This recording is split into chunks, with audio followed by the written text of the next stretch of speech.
আহক আমি সবে মটৰমাহ খেতি কৰোঁ।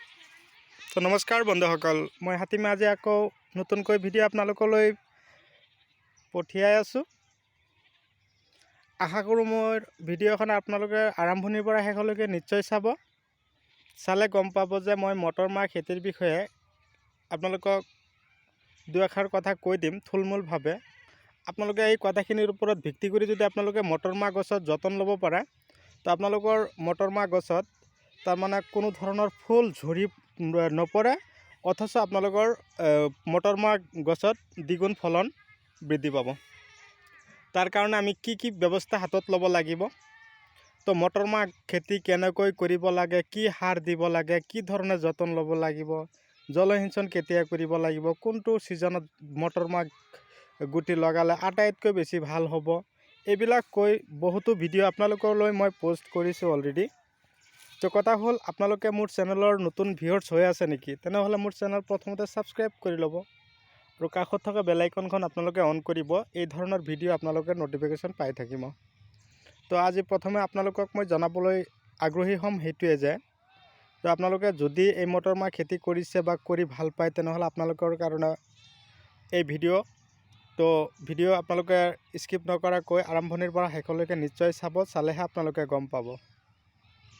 তো দেৰি নকৰি মই আলোচনাৰ মাধ্যমত আগবাঢ়ি যাওঁ, আপোনালোকৰ সহায় সহযোগ কামনা কৰি।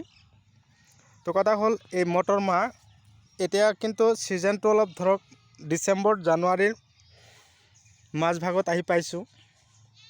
ডিচেম্বৰো শেষ নহ'ল, অথচ জানুৱাৰীও আহি নাপালে, ঠিক মাজ মজিয়াত মই থিয় হ'লোঁ। দুআষাৰ কথা ক'ম সেই বিষয়ে। ঠাণ্ডাৰ প্ৰকোপটো দিনক দিনে বৃদ্ধি পাই আছে। মই এটা গোপন তথ্য আপোনালোকক জনাই দিম। আপোনালোকে মটৰমাহ গছত আপোনালোকে ইউজ কৰি চাব। আপোনালোকৰ মটৰমাহৰ এই ফুলখিনিৰ মাজত এক ধৰণৰ পোক থাকে বন্ধুসকল, আপোনালোকে লক্ষ্য কৰে নে নাই? আপোনালোকে দেখুৱাই দিলেহে আপোনালোকে গম পাব। মই কিজানি আপোনালোকক দেখুৱাব পাৰিছোঁ। আৰু যিবিলাক মটৰমাহ গছত লাগিবলৈ আৰম্ভ কৰে, সৰু সৰু এই মটৰমাহখিনিত তাৰমানে পোকে নানান ধৰণৰ ক্ষতি কৰা দেখা পোৱা যায়। আৰু লগতে কি হয়, মটৰমাহ এবাৰৰ পৰা দুবাৰ উঠোৱাৰ পিছতে তাৰমানে গছত এক ধৰণৰ পচলা বেমাৰ পায়।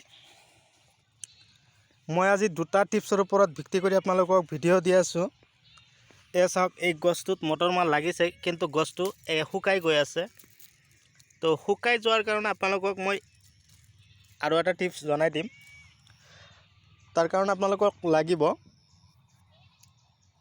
ধৰক ডেটল, আপোনালোকে নিশ্চয় চিনি পায়। পাৰ টেংকিত 15 ml, 16 লিটাৰ টেংকিত 15 ml ডেটল দিব। তাৰ লগতে আপোনালোকে কি কৰিব, এটা চিনেমা, মই আপোনালোকক ঔষধৰ নাম কৈ আছোঁ, আকৌ চোৱা বা বলছবি নহয়, চিনেমা ঔষধ। এই চিনেমা ঔষধটো যদি আপোনালোকে মটৰমাহ খেতিত ডেটলৰ লগত সংমিশ্ৰণ কৰি, দুটা সংমিশ্ৰণ কৰিলে চিনেমা প্লাছ ডেটল,